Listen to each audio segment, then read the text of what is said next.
Howdy Google Ads fans, and welcome back. In this lecture, I'd like to talk to you a little bit about ad rotation settings. So without wasting any time, let's jump right back into our Google Ads dashboard. Under ad rotation in the advanced setting twirl down menu, we're gonna open that up and we're presented with 4 options. You might only be seeing 2 options in your account because these 2 options down here are going to be removed because they're no longer supported. This was a recent change. Optimize for conversions, rotate evenly, and we're going to be just left with 2 potential options, which means I could either have Google optimize the rotation of ads and show the best performing ads, or do not optimize, rotate ads indefinitely equally. To understand, and because a lot of students sort of struggled with what this really meant, you need to understand the relationship between ads in an ad group, potential search terms, keywords, etc. And I made a slide to help us understand that. So let's just quickly jump into that, and I think you'll have a much better understanding of what these settings really mean. So ad delivery and rotation settings. As you know, every ad group could have multiple ads in the ad group. So in this example, let's say we have 4 different ads inside an ad group.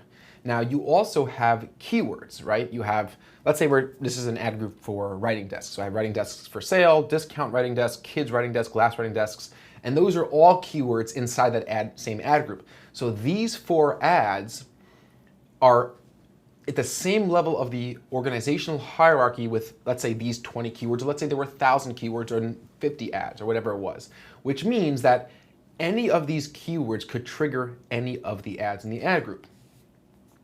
Kids writing desks could trigger ad 1, it could also trigger ad 4 at a different time. Desks for writers could trigger ad 2. There's no way to say, I only want one ad showing for this keyword. That's what ad groups are for.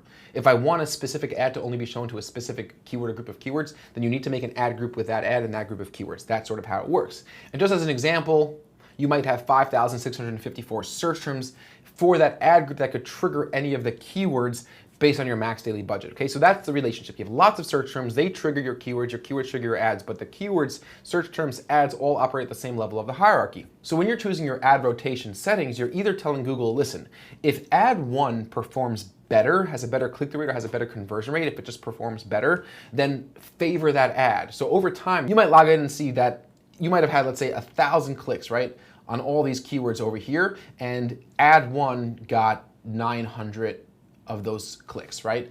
Because Google was favoring ad 1 because it had the best performance.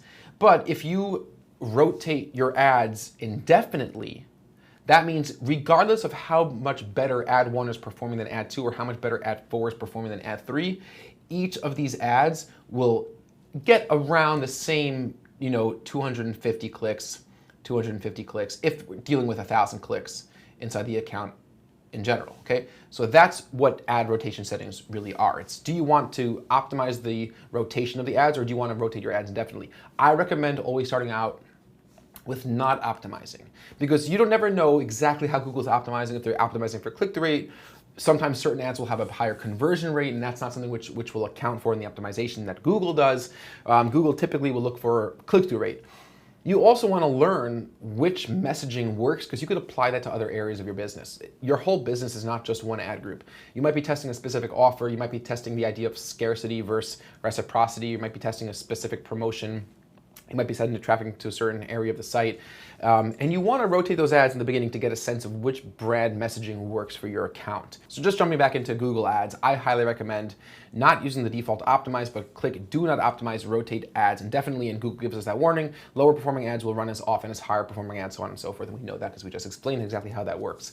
Over time, you might choose to run optimized ads, to choose best performing ads, but in most of the cases, of the campaigns that we're running, we choose to rotate ads indefinitely, and we make the optimization decisions ourselves based on the key performance indicators, the KPIs that we're tracking for any specific client.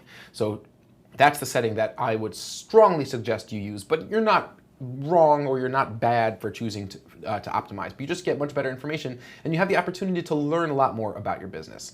In the next lecture, we're going to talk about ad schedule, just some concepts in how ad scheduling works. And I'll see you guys in a couple seconds in that lecture very soon. Cheers for now, guys.